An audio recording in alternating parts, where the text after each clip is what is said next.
अस्सलामुअलैकुम, आप देख रहे हैं IRK न्यूज और मैं हूं राबिया शाहिद। नाजरीन, आज जिस शख्सियत का हम इंटरव्यू करने जा रहे हैं वो पाकिस्तान में ई कॉमर्स के हवाले से अपनी काफी पहचान रखते हैं। तो आइए उनसे जानते हैं कि पाकिस्तान में ई कॉमर्स का क्या फ्यूचर है और इससे होने वाले ऑनलाइन स्कैम से कैसे बचा जा सकता है। इसके अलावा हम इनसे अमेजोन के बारे में भी जानेंगे कि पाकिस्तान में लोग अमेजोन से कैसे फायदा उठा सकते हैं। तो आइए इनसे गुफ्तगू का आगाज करते हैं। अस्सलाम वालेकुम।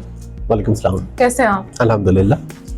हाफिज साहब, आप इन दो टर्म्स की वजह से जाने जाते हैं, एक पॉडकास्ट और दूसरा ई कॉमर्स। तो अगर आपको अपनी लाइफ में इन दोनों टर्म्स में से किसी एक को स्पेसिफिकली अपने एज अ करियर चूज करना पड़े, पॉडकास्ट या ई कॉमर्स, तो आप क्या चूज करेंगे? E commerce. व्हाई? क्योंकि मैं शुरू से ई कॉमर्स कर रहा हूँ 2012 से। 2011 में मैं इंग्लैंड गया था, 2012 में मैंने अपना बिजनेस शुरू किया ऑनलाइन अमेजोन पे। तो मैं तब से ही कर रहा हूँ। पॉडकास्ट में तो अभी मुझे 4 महीने हुए, 5 महीने हो गए होंगे। तो किस चीज ने आपको इंस्पायर किया कि आप इस फील्ड में आए? ऐसा था कि बस दोस्त वगैरह जब भी बैठते थे तो उन्होंने कहना कि यार, मेरा क्योंकि पेज ऑलरेडी अच्छा था, मेरे पास ऑडियंस थी, ई कॉमर्स से रेलिवेंट यूथ थी सारी।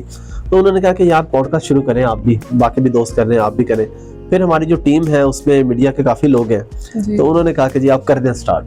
तो बस ऐसे ही बैठे बैठे प्लान हुआ। फौरन टीम को पैसे दिए कि जी कल माइक वगैरह लेके 2 दिन में सेटअप रेडी किया, तीसरे दिन एक गेस्ट बुलाया किया। तो माशाल्लाह पहला दूसरा गेस्ट ही जो है वो वायरल होगी पॉडकास्ट। तो उसके बाद फिर हमने तो ई कॉमर्स का कैसे थोड़ा सा स्टार्टअप कैसे हुआ, उसकी तरफ कैसे आया? ई कॉमर्स में तो मैं यूके गया था 2011 में स्टडी वीजा पे। तो वहाँ पे ज़ाहिर है पार्ट टाइम जॉब करनी होती है, बल्कि फुल टाइम ही करनी होती है, पैसे तो कमाने होते हैं। तो मुझे जॉब ही ऐसी मिली कि अमेजोन के वेयर हाउस में, एक थर्ड पार्टी के वेयर हाउस में मुझे पैकिंग करनी थी जी। जो प्रोडक्ट बिकती है ना ऑनलाइन, आपके पास जब आती है तो वो पहले पैक होती है, उसके ऊपर एड्रेस लगता है, स्टिकर वगैरह लगते हैं, वो मैं लगाता था। तो वहाँ पे करते करते करते मुझे ख्याल आया कि क्यों ना अपना किया जाए। लेकिन मसला ये था कि जिसके पास जॉब करते थे वो मैं बताता नहीं था कुछ, सिस्टम से हमें बिल्कुल दूर रखता था। वो हमें प्रिंट ला के दे देता था पूरा दत्था कि ये लो जी, ये इस पे प्रोडक्ट का नाम लिखा है, शेल्फ में से उठाओ प्रोडक्ट, पैक करो और भिजवा दो। अब एक दफ़ा ऐसा हुआ कि उसको इत्तफाकन चाइना जाना पड़ा और उसके भाई को फैमिली में कोई मसला हो गया, पाकिस्तान आना पड़ा। तो वो हमें मजबूरन बता के, हम 2 दोस्त थे, कि जी आपने यहाँ पे आना है, इस रूम में, इस यहाँ पे ये सिस्टम है, ये अमेजोन है, ये मैनेज ऑर्डर्स है, यहाँ पे जाना है, ऑर्डर निकालने, पैक करना। तो 15 दिन के बाद वो आया, तो फिर अल्हम्दुलिल्लाह रिजाइन कर लिया था सोलवे में, क्योंकि 1 साल से कर रहे थे, आइडिया तो था, तो बाकी भी आइडिया हो गया था, तो फिर बस अपना शुरू कर लिया। पाकिस्तान में अब काफी इसका रुझान बढ़ रहा है ई कॉमर्स का, तो क्या कोर्सेज होते हैं करने के लिए? आपने कोई स्पेसिफिकली कोई कोर्स किया था? जरा बताएं पाकिस्तान के लोगों के लिए, व्यूअर्स के लिए, कि वो क्या चीज, कौन से कोर्सेज कर सकते हैं इस अपॉर्चुनिटी को अवेल करने के लिए? अच्छा, पहली चीज ये कि मैंने कोई कोर्स नहीं किया था। मैंने तो प्रैक्टिकली सीखा था ना, मैं तो वहाँ पे रहता था, प्रैक्टिकली काम कर करके मैंने सीख लिया। ये भी एक मिसकंसेप्शन पाई जाती है कि जी आप कोर्स करेंगे तो पैसे कमाएंगे। अच्छा। बहुत से लोग ऐसे हैं जो कोर्स नहीं करते, वो सिर्फ YouTube पे वीडियोस देखकर वहीं से पैसे कमाने लग जाते हैं। ये कोर्स का भी ना पाकिस्तान में एक बड़ा ट्रेंड आया और फिर लोगों ने कहा जी ये Amazon फ्रॉड है, ये है वो। मैं सबको यही कहता हूँ कि भाई आप क्यों डायरेक्ट कोर्स करते हो? पहले YouTube से देख लो ना। बहुत से लोग ऐसे होते हैं जिन्हें जरूरत नहीं होती कोर्स करने की YouTube से सीखने के बाद, लेकिन कुछ लोग ऐसे होते हैं कि वो कहते हैं नहीं हमें उंगली पकड़ के चलाए। अब जब उंगली पकड़ के चलाना फिर ज्यादा उसके फिर एक टीम होती है, फिर उसको चार्ज किया जाता है। लेकिन पाकिस्तान में मैंने देखा है ऐसे काफी इंस्टीट्यूशंस हैं, वो कहते हैं कि हम सिखाते हैं, हमें कोर्सेज कराएंगे, लेकिन काफी एक्सपेंसिव होते हैं। तो एक आम और मिडिल क्लास बंदा कैसे उसको अवेल करे इस अपॉर्चुनिटी को? वो फ्री ऑफ कॉस्ट है ना अवेलेबल YouTube पे। और मेरा अपना course complete government of Pakistan ने उसको लॉन्च किया था, 100% फ्री ऑफ कॉस्ट वो पड़ा हुआ है। YouTube पे वो बाज़ दफ़ा उड़ा देते हैं, तो जिसको भी फ्री कोर्स चाहिए वो हमें सिर्फ एक सिंपल ईमेल करेगा, हम उसको ईमेल में गूगल ड्राइव की पूरी एक्सेस। लेकिन डोंट यू थिंक कि ये टाइम टेकिंग है? लोग इतना इन्वेस्ट नहीं करते हैं अपना टाइम के, यार हम चलो वीडियोस देख रहे हैं, सीख रहे हैं, तो बैक ऑफ कर देते हैं एकदम से कि यार नहीं हो रहा है, क्योंकि हम पाकिस्तानी, हमें चाहिए होता है कि आज इन्वेस्ट किया, कल पैसा बस ये सबसे बड़ा मसला है हमारा। ये कैसे कर सकते हैं? ये सबसे बड़ा मसला, देखिए अगर कोई बंदा सीखना चाहे ना, तो ये काम तकरीबन, ये काम ना मैंने इसको जो कंक्लूड किया वो 24 घंटों में किया। तो अगर आप डेली का 1 घंटा दे लेना, 24 दिनों में आपको पूरा आइडिया हो जाता है। और मैंने सिर्फ बताया नहीं है, जब आप वीडियोस देखते हैं तो मैंने प्रैक्टिकली साथ अकाउंट खोला हुआ है कि जी ऐसे प्रोडक्ट लिस्ट करते हैं, ऐसे प्रोडक्ट ढूंढते हैं, ऐसे कस्टमर लेके आते हैं, ऐसे रिव्यू होता है, ऐसे फीडबैक होता है। एक एक चीज मैंने बताई हुई है प्रैक्टिकली वहाँ पे। तो कंसिस्टेंसी बहुत जरूरी है। कंसिस्टेंसी के बगैर कोई काम ऐसा नहीं। यहाँ पे हमारे जो दोस्त हैं जो यूट्यूब वगैरह पे, वो भी ये चाहते हैं कि आज रात को पहली वीडियो लगाएं तो सुबह मिलियन व्यूज आ जाए। ऐसे नहीं होता। कोई भी काम है उसको टाइम लगता है, एक प्रोसेस होता है, उसके बाद आप सक्सेसफुल होते हैं। पर्सनली मैंने भी ये ऑब्जर्व किया है कि जब भी कोई ऐसा हम प्लेटफॉर्म के बारे में सुनते हैं तो पहले दिमाग में ये आता है कि भाई ये स्कैम, और मोस्टली लोगों के साथ स्कैम होते भी हैं, क्योंकि ऐसे डिपार्टमेंट्स, ऐसे इंस्टीट्यूशंस इतने बन गए हुए हैं कि लोगों को स्कैम करके बुला लिया जाता है, तो उससे कैसे बचा जाए? असल में देखिए, स्कैम ना पाकिस्तान में इस वजह से ज्यादा समझा जाता है कि पाकिस्तान में बहुत से स्कैम्स हुए हैं। वो इस तरह हुए, और उसमें भी मैं उनकी गलती नहीं समझता जिन्होंने स्कैम किया है। मेरे नजदीक अगर मेरे इख्तियार में हो तो मैं उनको सजा दूं जिनके साथ स्कैम हुआ है, कि वो क्यों अपने साथ स्कैम होने देते हैं। मतलब अपनी अकल का इस्तेमाल करें। आपको आता है कि जी ये ऐप डाउनलोड करें, इसमें 1000 रुपए की इन्वेस्टमेंट करें और फिर आपको 10,000 आएगा। अच्छा, आई पर्सनली इन्वेस्ट 20,000 रुपीज और ऑल इन वेन। तो बिल्कुल जाने ही थे ना इन वेन। तो मैं जो काम बता रहा हूँ ना, ये इन्वेस्टमेंट वाला नहीं है। ये तो आपने सीख लिया फ्री में, या इन्वेस्टमेंट देके आपने ये काम सीखा। अब ये जॉब है एक। हम जो काम बता रहे हैं ये ऐसा नहीं है कि ऐप डाउनलोड करें, 10 बंदे उसमें लाएं, उसमें 1000, ऐसा नहीं है। ये जॉब है, लेकिन रिमोट जॉब है। आप पाकिस्तान में बैठे हैं, आपका क्लाइंट अमेरिका में या कनाडा में है, वो आपको कहता है मुझे बताएं मैं अमेज़न पे क्या बेचूं। आप जंगल स्काउट, हीलियम 10, मर्चेंट वर्ड, कुछ टूल्स हैं, इसका इस्तेमाल करके उसको एक एक्सेल की शीट बना के देते हैं कि तुम ये बेचो, इसके वो आपको पे करता है। तो इसमें कोई फ्रॉड नहीं है, ये कोई स्कैम नहीं है। तो एक जॉब है, एक ऐसी जॉब जिस तरह आप यहाँ बैठी है, यहाँ पे आपके पास एक टीम है, उस लड़के को ग्राफिक डिजाइनिंग आती है, कनाडा से एक बंदा कहता है जी मुझे थंबनेल बना दे, आप उसे $5 चार्ज कर लेते, तो ये जॉब है ना, आपने काम किया। लेकिन ये ऐसा काम है जिसके लिए आपको और उस बंदे को एक जगह पे होना जरूरी नहीं है, वर्चुअली एक काम है। तो ये वर्चुअली काम है, जॉब है, काम करें और पैसे कमाएं। अच्छा, जो आपके कंपटीटर्स हैं इस ई कॉमर्स में, सनी हैं और साकिब अजहर हैं जो एनॉबलर्स में काम उनका है, तो उनके साथ अभी कैसे रिलेशंस है? कभी कोई मीटअप किया है कि लोगों को इकट्ठे मिलकर जरा गाइड करें इस हवाले से, क्या है उनका? अनफॉर्चुनेटली हमारे यहाँ ये ट्रेंड नहीं है पाकिस्तान में। अच्छा। मैंने तो बल्कि लास्ट रमजान में कोशिश की थी इकट्ठा करने की। सनी भाई के तो 1-2 लोग आ गए थे मेरे पास, और मैंने साकिब साहब के भी 1-2 दोस्तों को और उनके जो टीम थे उनको कहा, उनको भी कहा कि आप आए, लेकिन वो नहीं आए।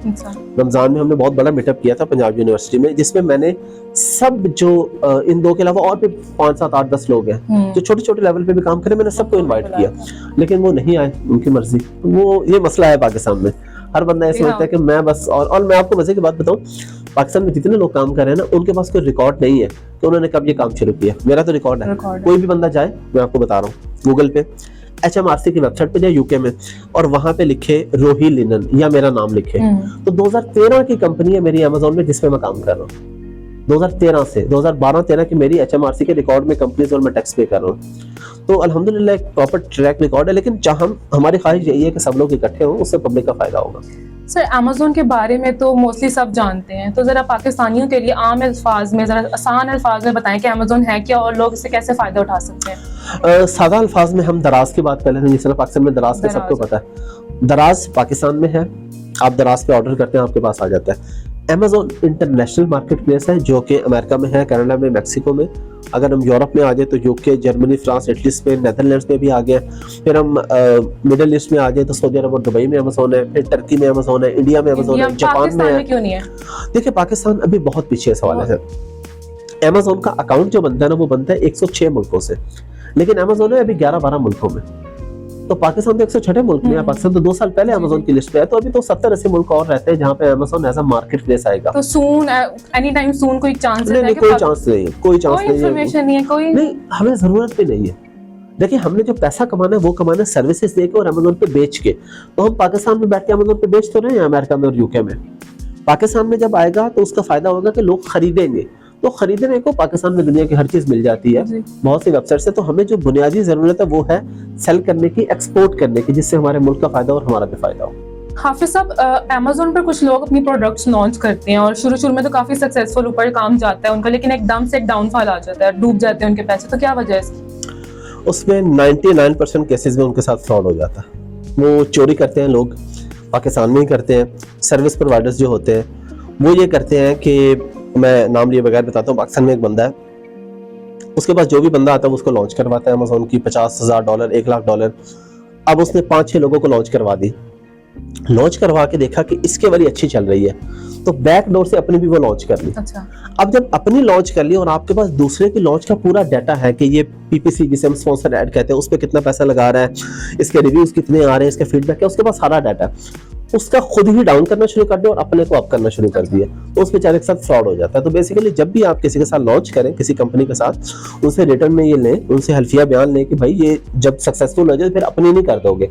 अब जाहिर है आप एक प्रोडक्ट लॉन्च करते हैं, 2 बंदे करते हैं, 3 करते हैं, जब 3 और लॉन्च कर देंगे तो बायर तो वही है, तो उसमें 2-3 में तो डूबना ही है। तो वो अपने ही स्टूडेंट्स को डुबो के अपना मामला सेट कर लेते हैं और स्टूडेंट्स उनके डूब जाते हैं। अच्छा, आपको अक्सर कहते हुए सुना है कि आप स्टार्टिंग में फाइनेंशियली स्टेबल नहीं थे और आपने काफी स्ट्रगल्स किए हैं, तो अब माशाल्लाह यू आर वेल सेटल्ड। तो ऐसी कोई अभी ख्वाहिश रह गई है कि जो पूरी ना हुई हो, आप चाहते हो क्या बस ये मेरी विश लिस्ट में है? नहीं, अभी तो कोई भी नहीं रह गई, सब कर लिया, सब अल्हम्दुलिल्लाह। कुछ तो होगा भी? नहीं, कुछ भी नहीं है। एक जो ख्वाहिश थी वो भी अल्लाह ने पूरी कर दी। जब हम छोटे होते थे तो हम तस्वीर देखते थे खाना काबा की और गुम्बद खजरा की के वहां पे जाएं, और एक तस्वीर देखते थे, एक बंदे का कमरा है, उसकी खिड़की से वो नजर आ रहा है, और अल्हम्दुलिल्लाह वो भी हो गया। अल्लाह ने कई बार बुलाया और सामने क्लॉक टावर में स्टे किया, जहाँ से खिड़की से जो है वो खाना काबा नजर आ रहा है, मदीना में खिड़की से वो, तो इसके ऊपर कोई ख्वाहिश रह नहीं गई दुनिया की।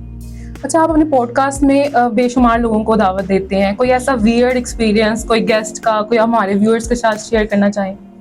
वियर्ड तो नहीं कह सकते, लेकिन जो मुश्किल था वो था खलीलुर रहमान कमर साहब के साथ। वो तो लेकिन वो बाद में बड़ा मजे का हो गया। अच्छा, पहला आधा घंटा मुझे बहुत मुश्किल हुई, मैं 3, 4, 5 मिनट का लंबा सा सवाल करूं और वो 20 सेकंड में जवाब देके, अब मैं परेशान में लगे, यार मैं क्या करूं, अब ये तो मेरे सवाल खत्म हो जाएंगे और ये जवाब नहीं दे रहे, उनके वो मूड में नहीं थे। अच्छा, बस अल्लाह की करनी, अचानक उनको तलब हुई सिगरेट की, उन्होंने कहा जी ब्रेक लगाओ। वैसे वो कैमरे के सामने भी पीते हैं सिगरेट, लेकिन उन्होंने कहा नहीं यार तुम ब्रेक लगाओ। मैंने कहा पीते रहे, कहते नहीं। कट लगाया, उन्होंने 1 सिगरेट पिया, 2 पिया, को 8-10 पिए ना, तो वो उनको होश आ गई, एक्टिव हो गए वो।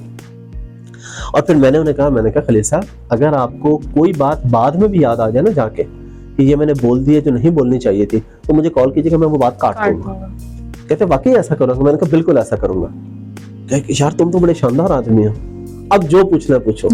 उसके बाद फिर अगला 1.5 घंटा कमाल की गपशप हुई, और पॉडकास्ट के बाद 3 घंटे हम बैठे रहे। फिर हमने कहा सर छोटे छोटे बच्चे हैं, घर भी जाना, यानी उसके बाद ये हुआ कि फिर बिल्कुल रिलैक्स हो गए, रात 12-1 बजे तक हम लोग बैठे रहे। अच्छा, कोई ऐसा फेवरेट पर्सन जिसका अभी तक आपने इंटरव्यू किया और आपको लगा पॉडकास्ट किया बेस्ट है ये, और कोई ऐसा बंदा जिसका आप करना चाहें, कौन है?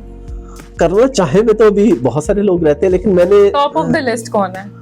टॉप ऑफ द लिस्ट फिर आपको स्टूडियो में बैठ के अगर बताना तो वो लोग कहेंगे कि वो टॉप ऑफ द लिस्ट वाले तो हो गए, इमरान भाई थे। अच्छा, वो हो गए, इनका भी हो गया। और बहरहाल ये है कि मेरे माइंड में जो भी आया ना, अल्लाह ने वो कर दिया अल्हम्दुलिल्लाह। कोई ऐसा गेस्ट अभी तक ऐसा नहीं है जिसको मैंने अप्रोच किया हो और मैं उसके पॉडकास्ट ना कर पाया हूँ, ऐसा अभी तक कोई भी नहीं है। सर आखिर में जरा हमें ये बताइएगा कि ई कॉमर्स के हवाले से जो पाकिस्तान में लोगों की जो सोच है वो थोड़ी पॉजिटिव नहीं है, रेपुटेशन थोड़ी अच्छी नहीं है, तो इसको कैसे बेहतर किया जा सकता है?